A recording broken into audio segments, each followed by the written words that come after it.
नमस्कार। आकाशवाणी से प्रस्तुत है समाचार प्रभात।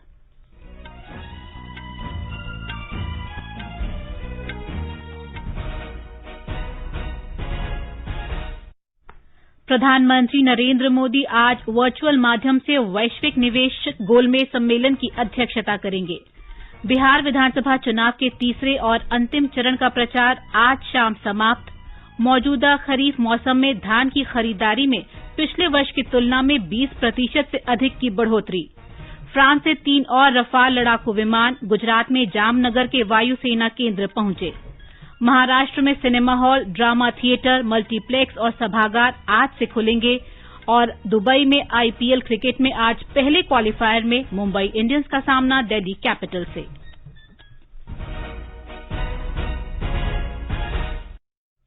समाचार प्रभात में निखिल कुमार के साथ मैं प्रियंका अरोड़ा। कोविड-19 महामारी के खिलाफ देश एकजुट होकर लड़ रहा है। आप भी हमारे साथ सुरक्षा और बचाव के 3 आसान एहतियाती उपायों का संकल्प लें। मास्क पहनें, 2 गज दूरी है जरूरी, सुरक्षित दूरी बनाए रखें, हाथ और मुंह साफ रखें। अब समाचार विस्तार से। प्रधानमंत्री नरेंद्र मोदी आज शाम वैश्विक निवेशक गोलमेज सम्मेलन की वीडियो कॉन्फ्रेंस के माध्यम से अध्यक्षता करेंगे। सम्मेलन का आयोजन वित्त मंत्रालय और राष्ट्रीय निवेश और आधारभूत अवसंरचना कोष ने किया है। यह वैश्विक संस्थागत निवेशकों, भारतीय व्यापार प्रमुखों, भारत सरकार तथा वित्त बाजार संचालकों के बीच विशिष्ट संवाद का मंच है। वित्त मंत्री निर्मला सीतारामन, वित्त राज्य मंत्री अनुराग ठाकुर, भारतीय रिजर्व बैंक के गवर्नर शक्तिकांत दास तथा अन्य गणमान्य व्यक्ति भी इस सम्मेलन में भाग लेंगे। एक रिपोर्ट। इस राउंड टेबल में दुनिया की 20 सबसे बड़ी पेंशन और सॉवरिन वेल्थ फंड से जुड़ी कंपनियां हिस्सा लेंगी, जिनकी कुल परिसंपत्तियां लगभग $6 ट्रिलियन है। ये वैश्विक संस्थागत निवेशक America, Europe, Canada, Korea, Japan, मध्य पूर्व, ऑस्ट्रेलिया और सिंगापुर सहित दुनिया के प्रमुख क्षेत्रों का प्रतिनिधित्व करते हैं। इस राउंड टेबल में भारत के आर्थिक और निवेश के दृष्टिकोण, संरचनात्मक सुधारों और $5 ट्रिलियन वाली अर्थव्यवस्था के निर्माण की राह के बारे में सरकार के दृष्टिकोण पर चर्चा होगी। यह आयोजन भारत में अंतर्राष्ट्रीय निवेश के विकास में और तेजी लाने के लिए वैश्विक निवेशकों और भारतीय व्यापार जगत के प्रमुखों को वरिष्ठ नीति निर्माताओं के साथ जुड़ने और विचार विमर्श करने का अवसर प्रदान करेगा। Virtual global investor round table सभी हितधारकों को अपनी आपसी साझेदारी को और अधिक मजबूत बनाने तथा उन अंतर्राष्ट्रीय संस्थागत निवेशकों के साथ जुड़ाव को बढ़ावा देने का एक अवसर भी प्रदान करेगा। अनुपम मिश्र, आकाशवाणी समाचार, दिल्ली। मंत्रिमंडल की आर्थिक कार्य समिति ने सतलुज नदी पर पनबिजली परियोजना के लिए 1,810 करोड़ रुपए की राशि की स्वीकृति दी है। मंत्रिमंडल की बैठक के बाद सूचना और प्रसारण मंत्री प्रकाश जावड़ेकर ने कल नई दिल्ली में पत्रकारों को बताया कि ये परियोजना लगभग 5 साल में शुरू हो जाएगी। श्री जावड़ेकर ने बताया कि इसके कार्यान्वित होने से कार्बन डाइऑक्साइड उत्सर्जन में प्रतिवर्ष 6.1 लाख टन की कमी आएगी। हिमाचल में लुहरी हाइड्रो प्रोजेक्ट करने का निर्णय लिया गया। 210 मेगावाट का ये बिजली का प्रोजेक्ट 1810 करोड़ रुपए के लागत से बनेगा। इससे 775 करोड़ यूनिट हर साल बिजली मिलेगी। इससे 2000 लोगों को प्रत्यक्ष और अप्रत्यक्ष रोजगार के अवसर मिलेंगे। हिमाचल को 1140 करोड़ रुपए की बिजली मुफ्त मिलेगी। श्री जावड़ेकर ने कहा कि मंत्रिमंडल ने विभिन्न द्विपक्षीय समझौतों की भी मंजूरी दी। भारत और इजरायल के बीच में हेल्थ और मेडिसिन के क्षेत्र में और भारत और इंग्लैंड के बीच में भी स्वास्थ्य की सेवाओं के बारे में मेडिकल प्रोडक्ट्स रेगुलेशन के संबंध में समझौते हुए हैं। भारत इंग्लैंड के दरमियान और एक समझौता हुआ है। टेलीकम्युनिकेशन और आईसीटी के बारे में दोनों देश सहयोग से काम करेंगे और एक भारत और स्पेन में समझौता हुआ है जिसमें scientific and technical collaboration in astronomy ये तैयार करने का दोनों का तय हुआ है। श्री जावड़ेकर ने बताया कि मंत्रिमंडल ने अपेक्षा से अधिक कहीं तेज रफ्तार से पटरी पर आ रही देश की अर्थव्यवस्था पर भी चर्चा की। इस साल अक्टूबर में वस्तु और सेवा कर संग्रह पिछले साल की इसी अवधि की तुलना में अधिक रहा है। श्री जावड़ेकर ने कहा कि कृषि क्षेत्र और रेलवे की ओर से कम मांग के बावजूद बिजली की मांग में 12% की बढ़ोतरी हुई है। बिजली की मांग 12% बढ़ी है। इस बार अगस्त, सितंबर, अक्टूबर में जब खेती में ज्यादा बिजली खपत होती है, इस साल बारिश के कारण नहीं हुई और रेलवे की मांग भी अभी पूरी सर्विस शुरू नहीं हुई है और इसलिए बिजली की मांग कम होने के बावजूद भी मांग 12% बढ़ी है। जीएसटी पिछले साल के अक्टूबर में जितना मिला था उससे ज्यादा जो इनपुट यूज करते हैं उत्पादन के लिए, उसकी खरीद भी बढ़ी है। श्री जावड़ेकर ने कहा कि विनिर्माण के क्षेत्र की खरीद बढ़ रही है। इस्पात और अन्य क्षेत्रों में भी निर्यात और मांग में बढ़ोतरी दिखाई दे रही है। उन्होंने कहा कि डिजिटल लेनदेन में कई गुना बढ़ोतरी हुई है और अक्टूबर के महीने में रेलवे की माल ढुलाई 15% बढ़ गई है। सूचीबद्ध कंपनियों के मुनाफे और कारोबार के साथ साथ प्रत्यक्ष विदेशी निवेश में भी दूसरी तिमाही में वृद्धि हुई है। पंजाब में बंद से जुड़े प्रश्न के उत्तर में श्री जावड़ेकर ने कहा कि राज्य में 32 स्थानों में रास्ता रोको आंदोलन राज्य सरकार की निष्क्रियता की वजह से जारी है। उन्होंने कहा कि कानून और व्यवस्था की स्थिति बनाए रखना राज्य का विषय है और पंजाब सरकार को इस बारे में किसानों से बातचीत करनी चाहिए। आंदोलन न्यूनतम समर्थन मूल्य और कृषि उपज विपणन समितियों के बारे में था और पंजाब के किसानों ने इस साल बढ़े हुए न्यूनतम समर्थन मूल्य की वजह से अधिक धान बेचा है।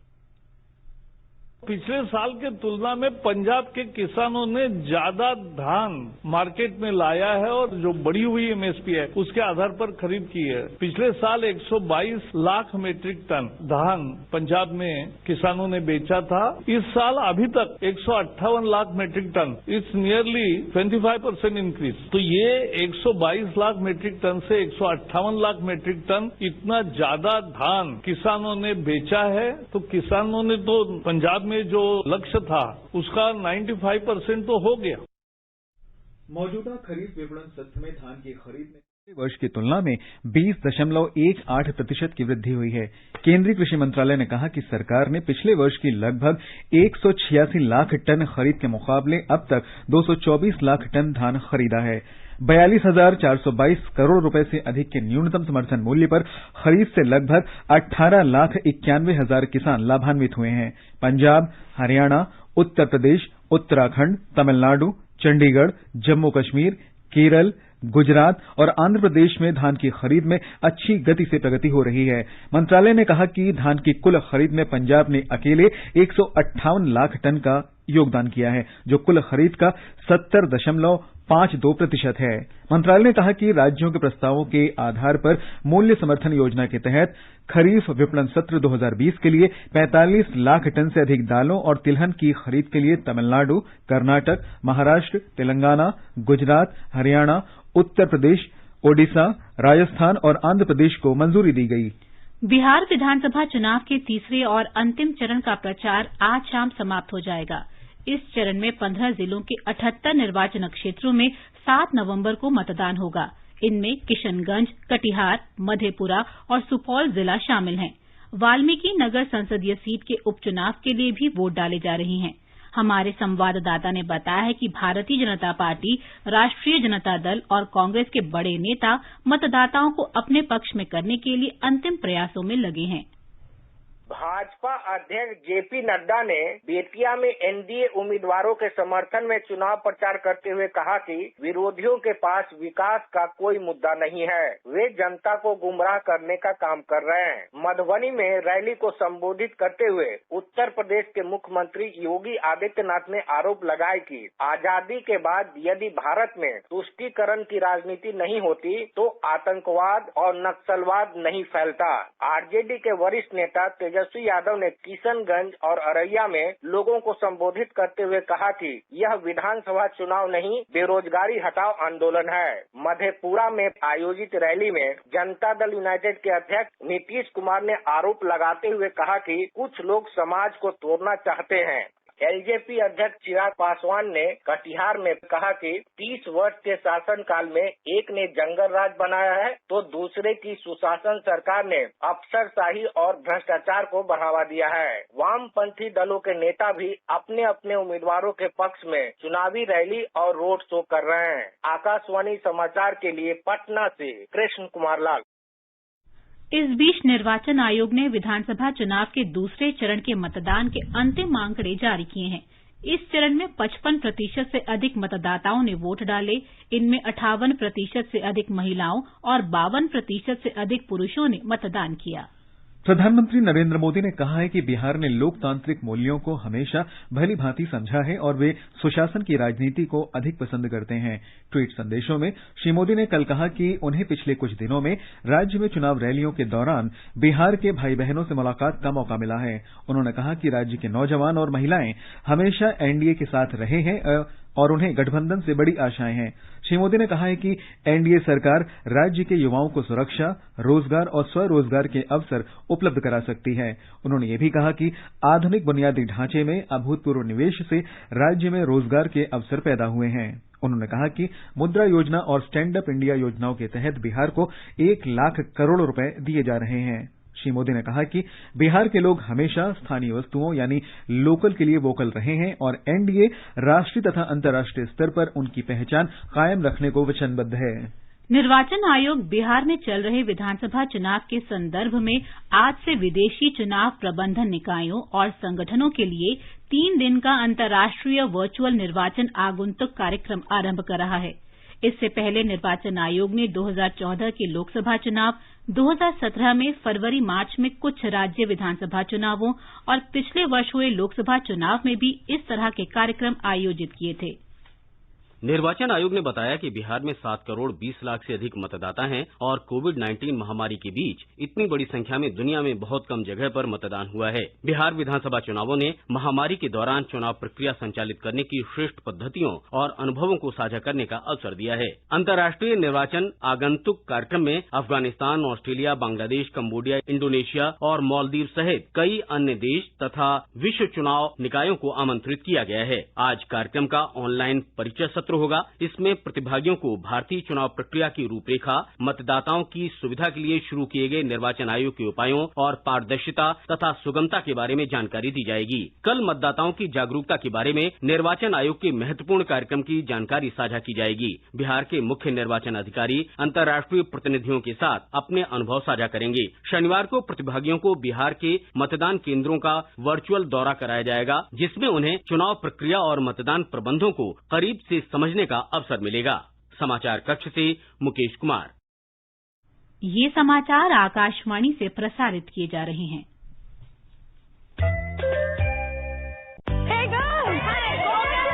आज तो पार्टी चाहिए। चैंपियन के साथ सेल्फी लेंगे। आइडिया, यही करते हैं पार्टी। Pizza party. ये चल अपना कार्ड और पिन दे। मेरे कार्ड की डिटेल्स मैं खुद ही डालूंगी। आरबीआई कहता है अपना पिन, ओटीपी, सीवीवी या इंटरनेट बैंकिंग पासवर्ड किसी के साथ शेयर ना करें। ऑनलाइन बैंकिंग सिर्फ अपने कंप्यूटर, मोबाइल और सिक्योर नेटवर्क से करें। बाय गर्ल्स, कहाँ जा रही है? सुना नहीं, नो शेयरिंग। आरबीआई कहता है जानकार बनिए, सतर्क रहिए। अधिक जानकारी के लिए 14440 पर मिस्ड कॉल दें। भारतीय रिजर्व बैंक द्वारा जनहित में जारी। खुजली झटपट दूर करे, जालिम लोशन। वही नाम वही काम, कुछ भी नहीं बदला। चर्म रोगों का दुश्मन जालिम लोशन। समाचार प्रभात में आपका फिर स्वागत है। फ्रांस से 3 राफाल लड़ाकू विमान कल शाम गुजरात के जामनगर वायुसेना केंद्र पहुंचे। फ्रांस में स्ट्रेस हवाई अड्डे से उड़ान भरने के बाद इन विमानों ने लगातार 8 घंटे का सफर करते हुए 3700 समुद्री मील की दूरी तय की। जामनगर वायुसेना केंद्र पर एक दिन रुकने के बाद ये विमान अंबाला पहुंचेंगे। भारतीय वायुसेना को हर 2 महीने में 3 से 4 राफाल विमान मिलने की उम्मीद है। रक्षा मंत्री राजनाथ सिंह ने भारतीय वायुसेना को अत्यंत जटिल अभियान व्यावसायिक और सुरक्षित तरीके से पूरा करने के लिए बधाई दी है। भारत के सेना प्रमुख जनरल मनोज मुकुंद नरवणे ने नेपाल की 3 दिवसीय यात्रा के दौरान कल पहले दिन धार्मिक स्थलों का दौरा किया। जनरल नरवणे काठमांडू दरबार स्क्वायर में कुमारी घर गए और देवी कुमारी की पूजा की। नेपाल के प्राचीन महल के चारों ओर भ्रमण के दौरान जनरल नरवणे को मंदिरों और अन्य संरचनाओं के बारे में जानकारी दी गई, जो यूनेस्को के विश्व धरोहर स्थल में और उसके आसपास स्थित हैं और नेपाल के एकीकरण से पहले कभी राजाओं के निवास स्थान थे। जनरल नरवणे को आज शाम 4 बजे शीतल निवास में प्रतिष्ठापन समारोह में नेपाल की राष्ट्रपति विद्या देवी भंडारी सेना के मानद जनरल के पद से अलंकृत करेंगी। जनरल नरवणे नेपाल के सेना प्रमुख थापा के साथ द्विपक्षीय वार्ता भी करेंगे। वे नेपाली सेना के प्रमुख द्वारा आयोजित रात्रि भोज में शामिल होंगे। जनरल नरवणे शुक्रवार को शिवपुरी में नेपाल सेना के स्टाफ और कमान कॉलेज में व्याख्यान देंगे, जिसमें नेपाली सेना के वरिष्ठ अधिकारी मौजूद रहेंगे। और आगे बढ़ने से पहले एक नजर मुख्य समाचारों पर। प्रधानमंत्री नरेंद्र मोदी आज वर्चुअल माध्यम से वैश्विक निवेशक गोलमेज सम्मेलन की अध्यक्षता करेंगे। बिहार विधानसभा चुनाव के तीसरे और अंतिम चरण का प्रचार आज शाम समाप्त। मौजूदा खरीफ मौसम में धान की खरीदारी में पिछले वर्ष की तुलना में 20% से अधिक की बढ़ोतरी। फ्रांस से 3 और राफाल लड़ाकू विमान गुजरात में जामनगर की वायुसेना केंद्र पहुंचे। महाराष्ट्र में cinema hall, drama theatre, multiplex तथा सभागार आज से खुलेंगे। और दुबई में आईपीएल क्रिकेट में आज पहले क्वालीफायर में मुंबई इंडियंस का सामना दिल्ली कैपिटल से। चलो मिलकर एक शुरुआत करें, चलो एक फैसला आज करें, मास्क नहीं तो टोकेंगे, कोरोना को रोकेंगे, चलो एक इरादा करते हैं, चलो कुछ वादा करते हैं, मास्क नहीं तो टोकेंगे, कोरोना को रोकेंगे। देश में 76 लाख से अधिक रोगी कोरोना से ठीक हो चुके हैं। स्वस्थ होने की दर 92% से अधिक हो गई है। पिछले 24 घंटे के दौरान 53,000 लोग कोरोना से ठीक हुए, जबकि 46,000 लोगों में संक्रमण की पुष्टि हुई। रोगियों की संख्या देश में कुल संक्रमित लोगों के 6.5% से भी कम हो गई है। इस समय करीब 5,33,000 मरीज इलाज करा रहे हैं। सरकार और विभिन्न संगठनों के संयुक्त प्रयास से कोरोना पर काफी नियंत्रण पाया गया है और मृत्यु दर 1.49% रह गई है। स्वास्थ्य सेवाओं में सुधार और राज्यों तथा केंद्र शासित प्रदेशों को कोविड संबंधी समय समय पर केंद्र के दिशा निर्देशों के साथ चिकित्सकों और कोरोना योद्धाओं के संयुक्त प्रयास से संक्रमण से ठीक होने की दर लगातार बेहतर हो रही है। पिछले 24 घंटे के दौरान कोविड संक्रमण से 514 लोगों की मृत्यु हुई। देश में कोविड जांच के मामले में एक और उपलब्धि हासिल की गई है। पिछले 24 घंटों में करीब 12,10,000 कोविड नमूनों की जांच की गई। इसके साथ ही कुल जांच की संख्या बढ़कर 11 करोड़ 30 लाख हो गई है। केंद्र सरकार और भारतीय आयुर्विज्ञान अनुसंधान परिषद ने सुनियोजित तरीके से जांच सुविधाओं में बढ़ोतरी की है, जिससे भारत में प्रतिदिन जांच की क्षमता 15 लाख तक पहुंच गई है। देश में इस समय कोविड नमूनों की जांच के लिए 2,045 प्रयोगशालाएं हैं, जिनमें से 1,134 सरकारी और 911 निजी प्रयोगशालाएं शामिल हैं। उत्तर प्रदेश में कोविड रोगियों की ठीक होने की दर में सुधार आया है और अब ये 90% से अधिक हो गई है। राज्य में इस समय 36,898 रोगी उपचाराधीन हैं। एक रिपोर्ट। प्रमुख सचिव स्वास्थ्य आलोक कुमार ने कहा कि सरकार पड़ोसी राज्य में कोरोना वायरस की स्थिति के मद्देनजर प्रदेश के पश्चिमी जिलों में हालात पर नजर बनाए हुए है। उन्होंने कहा कि प्रदेश में कोरोना वायरस से पीड़ित मरीजों की संख्या लगातार कम हो रही है। पिछले 24 घंटों में 2,167 नए मामले सामने आए हैं। इस बीच राज्य में त्योहारों के मद्देनजर चुनिंदा समूहों के कोविड परीक्षण का काम लगातार चल रहा है। सुशील चंद्र तिवारी, आकाशवाणी समाचार, लखनऊ। मध्य प्रदेश में अब तक कोविड-19 के 30 लाख से अधिक परीक्षण किए गए हैं। पिछले 24 घंटे में संक्रमण के महज 700 नए रोगी सामने आए हैं। अच्छी बात यह है कि बीते कई दिनों से राज्य में ठीक होने वाले मरीजों की संख्या संक्रमित व्यक्तियों की संख्या से अधिक है। मध्य प्रदेश में कल भी 26,191 नमूनों का परीक्षण किया गया। राज्य में पॉजिटिविटी दर घटकर लगभग 2.6% रह गई है। पॉजिटिविटी दर से आशय प्रति 100 नमूनों में पॉजिटिव मिलने वाले लोगों की संख्या से है। वहीं दूसरी ओर राज्य में मरने वालों की संख्या 2,987 हो गई है। हालांकि 46 जिलों में कल 20 से कम नए संक्रमित मामले मिले हैं, जबकि 40 से अधिक जिलों में किसी भी नई मौत की सूचना नहीं है। मध्य प्रदेश में हफ्ते भर से ज्यादा समय से कोविड-19 से ठीक होने वाले लोगों की संख्या नए संक्रमित मामलों से ज्यादा बनी हुई है। कल भी 884 लोगों ने संक्रमण को मात दी। इसके फलस्वरूप राज्य में अब तक 1,63,000 से अधिक लोग स्वस्थ हो चुके हैं। उधर सबसे ज्यादा 179 मामले कल भोपाल में सामने आए हैं। इसके बाद इंदौर में 52 और ग्वालियर में 48 नए मामले मिले हैं। संजीव शर्मा, आकाशवाणी समाचार, भोपाल। गुजरात में कल कोविड संक्रमण के 975 नए रोगी सामने आए। राज्य में ठीक होने की दर 90.86% हो गई है। एक रिपोर्ट।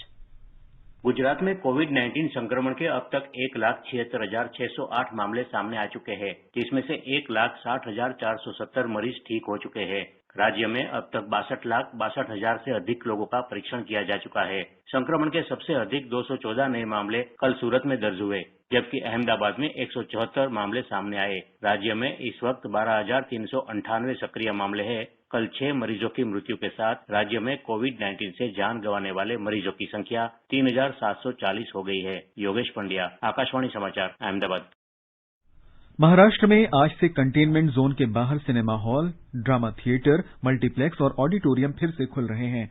राज्य के मुख्य सचिव संजय सिंह द्वारा जारी अधिसूचना के अनुसार इन मनोरंजन स्थलों को 50% क्षमता के साथ फिर से खोलने की अनुमति दी गई है। अधिसूचना में कहा गया है कि इन स्थलों पर खान पान की अनुमति नहीं होगी। और ब्यौरा हमारे संवाददाता से। राज्य सरकार ने कंटेनमेंट क्षेत्र के बाहर खेल गतिविधियों को भी फिर से खोलने की अनुमति दी है। आदेश में यह भी कहा गया है कि अंतर्राष्ट्रीय, राष्ट्रीय और राज्य स्तर के खिलाड़ियों द्वारा अपने प्रशिक्षण के लिए उपयोग किए जाने वाले स्विमिंग पूल को आज से संचालित करने की अनुमति दी जाएगी। योग संस्थाओं के साथ साथ इंडोर गेम्स जैसे कि बैडमिंटन, टेनिस, स्क्वाश, शूटिंग को भी उचित स्वच्छता उपायों और सामाजिक दूरी नियमों को पालन करते हुए खोलने की अनुमति दी जाएगी। कुणाल शिंदे के साथ देवप्रिय भट्टाचार्य, आकाशवाणी समाचार, मुंबई। महाराष्ट्र के राज्यपाल भगत सिंह कोश्यारी ने कहा है कि भारत कोरोना वायरस महामारी को लगभग जीतने वाला है। कल मुंबई राजभवन में भामला फाउंडेशन द्वारा आयोजित एक समारोह में उन्होंने कहा कि विश्व के अन्य देशों में कोरोना की दूसरी लहर आने के बावजूद भारत में कोरोना मामलों की संख्या कम हो रही है। उन्होंने इस चिकित्सीय, सामाजिक और आर्थिक सफलतापूर्वक सामना करने के लिए भारत के चिकित्सकों, पैरामेडिकल कर्मचारियों, सामाजिक कार्यकर्ताओं और अन्य लोगों का आभार व्यक्त किया। तमिलनाडु में कोविड संक्रमण के नए रोगियों में कमी आई है। राज्य में कल 2,487 नए रोगियों की पुष्टि हुई, जिनमें से 657 चेन्नई में मिले। इस बीच राज्य सरकार ने निर्णय किया है कि राज्य में स्कूलों को दोबारा खोलने पर अभिभावकों से संपर्क किया जाएगा। एक रिपोर्ट। राज्य सरकार ने इससे पहले घोषणा की थी कि 9वीं कक्षा से आगे के स्कूल और सभी कॉलेजों को इस महीने की 16 तारीख से खोल दिया जाएगा। हालांकि समाज के विभिन्न वर्गों ने यह कहकर आपत्ति जताई थी कि अभी स्कूल खोलना और कक्षाएं शुरू करना ठीक नहीं होगा। इसे देखते हुए राज्य के शिक्षा विभाग ने आगामी सोमवार को सुबह 10 बजे से अभिभावकों और अन्य संबंधित पक्षों से विचार विमर्श शुरू करने का निर्णय किया है। स्कूल के प्रधान अध्यापकों को ऐसी बैठकें करने का निर्देश दिया गया है। जो अभिभावक इन बैठकों में व्यक्तिगत रूप से उपस्थित नहीं हो सकते, वे अपने सुझाव लिखकर दे सकते हैं। चेन्नई से जयसिंह की रिपोर्ट के साथ समाचार कक्ष से श्रीराम शर्मा। तेलंगाना में हैदराबाद के राजीव गांधी अंतर्राष्ट्रीय हवाई अड्डे में कोविड-19 की जांच के लिए प्रयोगशाला बनाई गई है। राज्य के स्वास्थ्य मंत्री ई राजेंद्र ने कल शाम इसका उद्घाटन किया। ये प्रयोगशाला यात्रियों और हवाई अड्डा कर्मियों के लिए 24 घंटे काम करेगी। जांच की रिपोर्ट 4 से 6 घंटे में उपलब्ध कराई जाएगी। कर्नाटक में कल 8,045 रोगी कोविड संक्रमण से मुक्त हुए और 3,377 नए रोगियों की पुष्टि हुई। राज्य में अब तक 1,02,503 कोविड परीक्षण किए गए हैं, जिनमें से 75,000 आरटी-पीसीआर परीक्षण हैं। इस समय 928 रोगी आईसीयू में हैं। राज्य में ठीक होने की दर 93.8% है। दिल्ली में कल कोरोना वायरस संक्रमण के 6,842 नए रोगियों की पुष्टि हुई। इससे राजधानी में संक्रमित व्यक्तियों की संख्या बढ़कर 4,09,938 हो गई। दिल्ली सरकार ने कहा है कि अभी तक 3,65,000 से अधिक रोगी ठीक हो चुके हैं। राजस्थान में राज्य सरकार और गुर्जर समुदाय के प्रतिनिधियों के बीच वार्ता में कोई प्रगति न होने के कारण गुर्जर आंदोलन आज 5वें दिन भी जारी है। आंदोलनकारी गुर्जरों ने भरतपुर जिले में पीलूपुरा के पास रेल पटरियों को घेर लिया है, जिसके कारण पिछले 4 दिन से दिल्ली मुंबई रेल लाइन पर चलने वाली कई रेलगाड़ियों के मार्ग बदले जा रहे हैं। हमारे संवाददाता ने बताया है कि गुर्जर आरक्षण संघर्ष समिति ने अति पिछड़ा वर्ग के कोटा में खाली पड़े पदों को भरने के लिए फिर से आंदोलन शुरू कर दिया है। अमेरिका में राष्ट्रपति चुनाव के लिए वोटों की गिनती जारी है। पेंसिल्वेनिया, नॉर्थ कैरोलिना, एरिजोना और जॉर्जिया प्रांतों में दोनों उम्मीदवारों के बीच कांटे की टक्कर है। CNN के अनुसार डेमोक्रेटिक उम्मीदवार जो बाइडेन राष्ट्रपति पद की दौड़ में 264 सीट लेकर आगे चल रहे हैं, जबकि मौजूदा राष्ट्रपति डोनाल्ड ट्रंप 214 सीटों पर बढ़त बनाए हुए हैं। चुनाव जीतने के लिए 538 सदस्यों वाले निर्वाचक मंडल में 270 सीटें प्राप्त करना जरूरी है। आईपीएल क्रिकेट में पहले क्वालीफायर मैच में आज दुबई में मुंबई इंडियंस का मुकाबला दिल्ली कैपिटल से होगा। ये मैच शाम 7:30 बजे से खेला जाएगा। आज के मैच के विजेता को फाइनल में प्रवेश मिलेगा, जबकि हारने वाले को दूसरे एलिमिनेटर मैच में फिर से खेलने का मौका मिलेगा। कल अबुधाबी में होने वाले पहले एलिमिनेटर में रॉयल चैलेंजर्स बैंगलोर का मुकाबला सनराइजर्स हैदराबाद से होगा। महिला T20 चैलेंज के तीसरे सत्र के पहले मैच में कल वेलोसिटी ने सुपरनोवा को 5 विकेट से हरा दिया। शारजाह में वेलोसिटी ने 127 रन का लक्ष्य 1 गेंद शेष रहते हासिल कर लिया। और अब एक नजर आज के मौसम के पूर्वानुमान पर। राष्ट्रीय राजधानी दिल्ली में कोहरा छाया रहेगा। यहाँ न्यूनतम तापमान 13 डिग्री सेल्सियस दर्ज किया गया। अधिकतम तापमान 29 डिग्री सेल्सियस रहने का अनुमान है। मुंबई में न्यूनतम तापमान 24 डिग्री सेल्सियस दर्ज हुआ और अधिकतम 34 डिग्री सेल्सियस के आसपास रहेगा। कोलकाता में तापमान 21 डिग्री सेल्सियस से 31 डिग्री सेल्सियस के बीच रहेगा। जम्मू में न्यूनतम तापमान 13 डिग्री सेल्सियस दर्ज हुआ, जबकि अधिकतम तापमान 30 डिग्री सेल्सियस तक जा सकता है। श्रीनगर में न्यूनतम तापमान 1 डिग्री सेल्सियस दर्ज हुआ और अधिकतम 20 डिग्री सेल्सियस के आसपास रहेगा। लेह में न्यूनतम तापमान 0 से 3 डिग्री नीचे दर्ज किया गया। अधिकतम तापमान 15 डिग्री सेल्सियस तक जा सकता है। गिलगित में भी आसमान साफ रहेगा। यहाँ तापमान 1 और 24 डिग्री सेल्सियस के बीच रहेगा। मुजफ्फराबाद में तापमान 8 डिग्री सेल्सियस रिकॉर्ड किया गया और अधिकतम तापमान 29 डिग्री सेल्सियस रहेगा। समाचार कक्ष से धर्मेंद्र। ये समाचार हमारी वेबसाइट newsonair.com/hindi पर भी उपलब्ध हैं।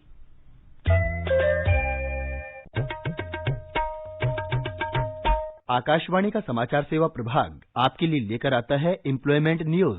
सूचना और प्रसारण मंत्रालय के प्रकाशन विभाग के सहयोग से प्रसारित इस कार्यक्रम में खाली पदों, प्रशिक्षण कार्यक्रमों, दाखिला सूचना और परिणामों के बारे में जानकारी के साथ ही विशेषज्ञों की राय प्रसारित की जाती है। इसे आप रोजाना शाम 4:20 पे FM गोल्ड और अतिरिक्त मीटरों और हमारे YouTube channel AIR news official पर भी सुन सकते हैं। हिंदी में रोजगार समाचारों के लिए सुने हमारा कार्यक्रम परिक्रमा प्रतिदिन शाम 4:30 बजे।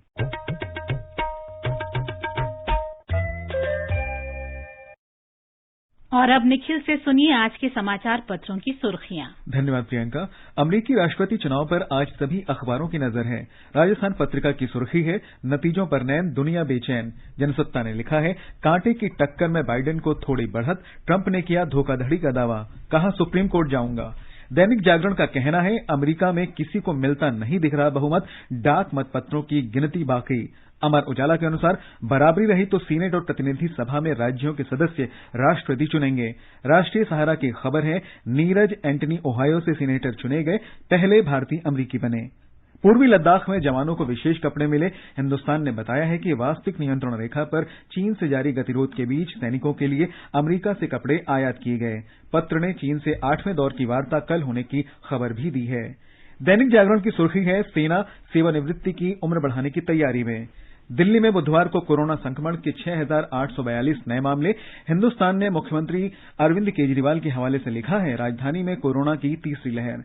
वैवाहिक मामलों पर गुजारा भत्ते पर उच्चतम न्यायालय के दिशा निर्देश पर नव भारत टाइम्स लिखता है, गुजारा भत्ते के लिए दोनों पक्षों को आमदनी, संपत्ति, खर्च और कर्ज का ब्यौरा देना होगा। दैनिक भास्कर ने भारतीय अधिकारियों को एक और कामयाबी शीर्षक से लिखा है, नीरव मोदी के खिलाफ ब्रिटिश अदालत ने भारतीय सबूतों को स्वीकार किया। 2 साल पुराने मामले में पत्रकार अर्नब गोस्वामी को 18 तारीख तक न्यायिक हिरासत में भेजे जाने की खबर जनसत्ता सहित सभी अखबारों में है। अमर उजाला ने लिखा है, धुंध की चादर में लिपटा दिल्ली NCR, सांस लेना भी दूभर। हिंदुस्तान के अनुसार प्रदूषण और धुंध के कारण करवा चौथ पर चांद देखने में भी हुई परेशानी। और अंत में मुख्य समाचार एक बार फिर। प्रधानमंत्री नरेंद्र मोदी आज वर्चुअल माध्यम से वैश्विक निवेशक गोलमेज सम्मेलन की अध्यक्षता करेंगे। बिहार विधानसभा चुनाव के तीसरे और अंतिम चरण का प्रचार आज शाम समाप्त। मौजूदा खरीफ मौसम में धान की खरीदारी में पिछले वर्ष की तुलना में 20% से अधिक की बढ़ोतरी। फ्रांस से 3 और रफाल लड़ाकू विमान गुजरात में जामनगर के वायु सेना केंद्र पहुंचे। महाराष्ट्र में cinema hall, drama theatre, multiplex और सभागार आज से खुलेंगे। और दुबई में आईपीएल क्रिकेट में आज पहले क्वालिफायर में मुंबई इंडियंस का सामना दिल्ली कैपिटल से। इसके साथ ही समाचार प्रभात का ये अंक समाप्त हुआ। नमस्कार।